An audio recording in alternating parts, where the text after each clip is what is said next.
बिस्मिल्लाहिर्रहमानिर्रहीम। पहले तो आपका बहुत शुक्रिया कि आपने आज मुझे अपनी मॉर्निंग शो के अंदर इनवाइट किया।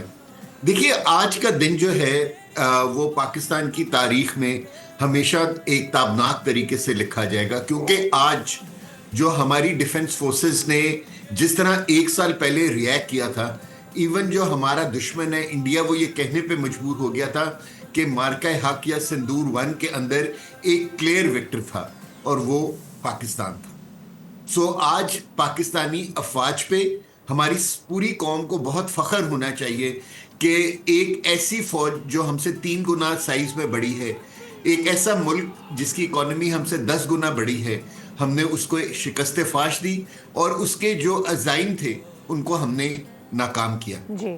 सो हमें हर पाकिस्तानी को आज के दिन बहुत खुश होना चाहिए कि अल्लाह ताला ने हमें वो नुसरत अता फरमाई। बिल्कुल। अच्छा सईद साहब, आप क्या समझते हैं मार्का हक की कामयाबी ने किस तरह से खित्ते में ताकत के तवाज़ुन को तब्दील किया है, और अभी जिस तरह से पाकिस्तान की एक पूरी दुनिया में पोजीशन है, ख़ास तौर पर अगर हम ईरान और अमेरिका की जंग के हवाले से बात करते हैं, जिस तरह से पाकिस्तान सालिस का किरदार निभा रहा है, आप समझते हैं कि इसके पीछे भी मार्का हक की वो शानदार कामयाबी है जिसने पाकिस्तान को इस मकाम तक पहुँचाया है?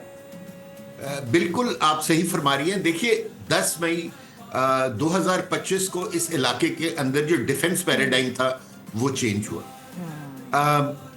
पहलगाम इशू से पहले दुनिया में पाकिस्तान का बिल्कुल इंप्रेशन जो था वो बहुत नेगेटिव था और लोग ये समझते थे कि पाकिस्तान एक फेल्ड स्टेट है और यहाँ सिवाय क्या कहते हैं इकोनॉमिक डिप्रेशन के अलावा और कुछ नहीं है। लेकिन जो है ना, वो इंडिया को एक शाइनिंग इंडिया समझते थे और वो समझते थे कि अगर इस इलाके में हमने अगर चाइना के खिलाफ किसी कंट्री को खड़ा करना है तो वो इंडिया है। पाकिस्तान ने मई 2025 के कॉन्फ्लिक्ट में पूरी दुनिया के इस इंप्रेशन को रद्द करके रख दिया और दुनिया को ये बताया कि इस इलाके के अंदर अगर कोई स्ट्रॉन्ग कंट्री है मिलिटरीली तो वो पाकिस्तान, और अगर इस इलाके के अंदर लोगों को पीस और ट्रैंक्विलिटी चाहिए और अगर आप एक ऐसा मुल्क देखना चाहते एक ऐसा इलाका देखना चाहते हैं जिसके अंदर लोग एक दूसरे के साथ ट्रेड करें, तो उसका जामिन इंडिया नहीं पाकिस्तान हो सकता। और इसीलिए आप देखेंगे पिछले एक साल में मार्का हक की कामयाबी के बाद पाकिस्तान ने और कितनी कामयाबियां हासिल की। ऑन द मिलिट्री साइड अगर आप देखें तो सऊदी अरेबिया ने हमारे साथ स्ट्रेटेजिक डिफेंस पैक्ट किया, अजरबैजान, सूडान और लिबिया ने हमारे साथ डिफेंस मुआहदे किए।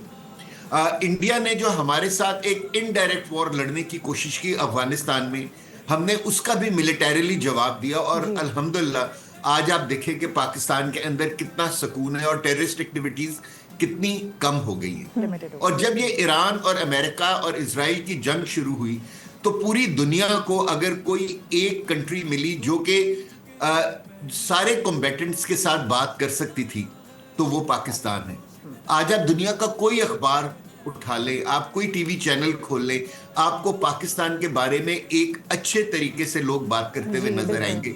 सो मेरे ख्याल में मार्का हक ने जो है ना पाकिस्तान को एक नई जिंदगी अता फरमाई है, पाकिस्तान को एक नए तरीके से दुनिया के साथ रूशनास कराया है और दुनिया उस नए पाकिस्तान को देख के बहुत खुश है और पाकिस्तान के साथ इंटरैक्ट करना चाहती है। बिल्कुल है। सही साहब, हमारे सब्सक्राइब करें और बेल दबाएं ताकि कोई खबर रह न जाए।